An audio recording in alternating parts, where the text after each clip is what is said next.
ശബരിമലയിലെ സ്വർണ്ണപ്പാളി വിഷയത്തിൽ അന്വേഷണം പ്രഖ്യാപിച്ച ഹൈക്കോടതി. ADGP H. വെങ്കടേഷിന്റെ നേതൃത്വത്തിൽ പ്രത്യേക അന്വേഷണ സംഘത്തെ ഹൈക്കോടതി ദേവസ്വം ബെഞ്ച് നിയോഗിച്ചു.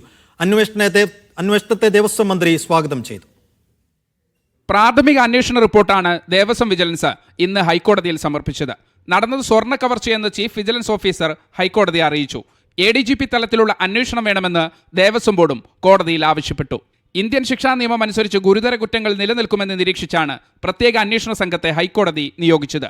ADGP H. വെങ്കടേഷിന്റെ നേതൃത്വത്തിൽ S. ശശിധരൻ IPS, ഇൻസ്പെക്ടർമാരായ അനീഷ്, ബിജു രാധാകൃഷ്ണൻ, തൈക്കാട് സൈബർ സ്റ്റേഷനിലെ ASI സുനിൽകുമാർ എന്നിവർ ഉൾപ്പെട്ട സംഘത്തെയാണ് കോടതി നിർദ്ദേശിച്ചത്. വെള്ളിയാഴ്ച ദേവസ്വം വിജിലൻസ് അന്തിമ റിപ്പോർട്ട് നൽകിയ ശേഷമാണ് പ്രത്യേക സംഘം അന്വേഷണം ഏറ്റെടുക്കുക.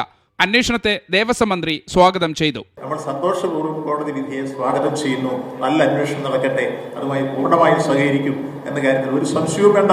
അതൊക്കെ കോടതി പരിശോധിക്കാനാണ് പറഞ്ഞത്. അപ്പം മുഴുവൻ പേരുടെ വിളി ഇപ്പോൾ ഇവരുടെ ഇന്റർനെറ്റ് റിപ്പോർട്ടിന്റെ അടിസ്ഥാനത്തിലായിരിക്കും ബഹുമാനപ്പെട്ട കോടതി ഈ ഉത്തരവ് വിട്ടത്. ഇത് നമ്മൾ ആഗ്രഹിച്ചത്, ഇത് നമ്മൾ പറഞ്ഞതിന്റെ അടിസ്ഥാനത്തിലാണ്.